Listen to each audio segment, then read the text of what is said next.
La réforme des retraites qui arrive aujourd'hui même en commission à l'Assemblée nationale. Le gouvernement espère une adoption dès la fin du mois de mars. Mais au sein même de sa majorité, quelques voix dissonantes se font désormais entendre. C'est le cas de la députée du Maine-et-Loire, Stella Dupont, qui est en duplex avec nous depuis Chalonnes-sur-Loire. Bonsoir. Vous incarnez, Stella Dupont, l'aile gauche du parti d'Emmanuel Macron à l'Assemblée. Et pour vous, le compte n'y est pas. Vous avez même annoncé que vous ne voterez pas le texte en l'état. Alors d'abord, y a-t-il un début de fronde au sein de la majorité sur cette réforme des retraites ? Alors ça, c'est l'éternel sujet. Je crois qu'on ne s'inscrit pas du tout dans cette logique. Les frondeurs, c'était sous Hollande avec des députés qui avaient comme seul objectif de battre des collègues à l'intérieur d'un même groupe. Donc on n'est pas du tout là-dedans. Nous, on est tout simplement dans un travail parlementaire assez classique en définitive, avec rigueur et exigence, avec ce qu'on porte, nos lignes politiques propres, et donc des contributions, des propositions, une forme d'exigence, effectivement, vis-à-vis de la réforme qui nous est proposée, de façon à ce que les équilibres soient atteints, alors même qu'on demande un effort aux Français, puisqu'on demande de travailler 2 ans de plus, en définitive, à l'horizon 2030. Donc voilà, c'est un effort demandé. Donc il me semble important que pour les jeunes, par exemple, que pour les femmes ou pour les seniors, on apporte des mesures complémentaires au texte qui nous est proposé aujourd'hui. Parce que je précise que vous êtes favorable à une réforme des retraites. Néanmoins, vous avez des points de désaccord. Quels sont-ils très précisément ?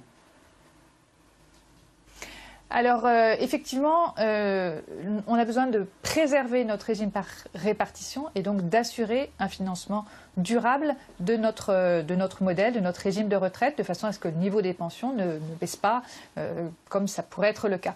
Donc, les points qu'on apporte avec d'autres collègues de la majorité, membres du parti En Commun de Barbara Pompili, concernent les femmes pour faire en sorte qu'elles puissent partir plus tôt que ce qui est prévu aujourd'hui, puisqu'il y a une question de trimestre, c'est assez technique, mais les trimestres acquis par la maternité, par exemple, par le congé parental, on souhaiterait qu'ils soient davantage pris en compte pour assurer plus d'égalité en direction des femmes.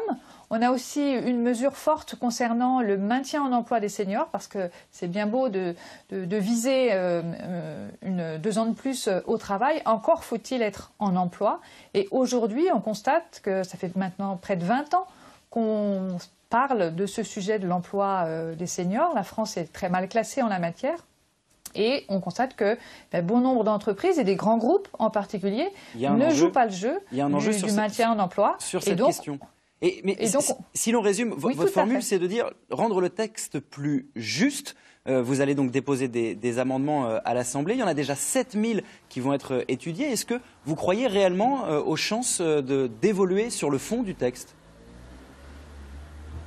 Eh bien, c'est tout l'intérêt d'un travail parlementaire. Si on se dit que rien ne doit évoluer, eh bien, autant ne pas perdre de temps et ne pas examiner une telle réforme ni à l'Assemblée ni au Sénat. Donc non, on est justement dans un travail de fond. Il y a beaucoup d'amendements, certains qui apportent du réel changement. Il y a des amendements malheureusement d'obstruction de la part des oppositions qui s'opposent purement et simplement à ce texte, que je comprends. Hein, on est en démocratie et je ne suis pas opposée à ce qu'il y ait des oppositions, bien entendu.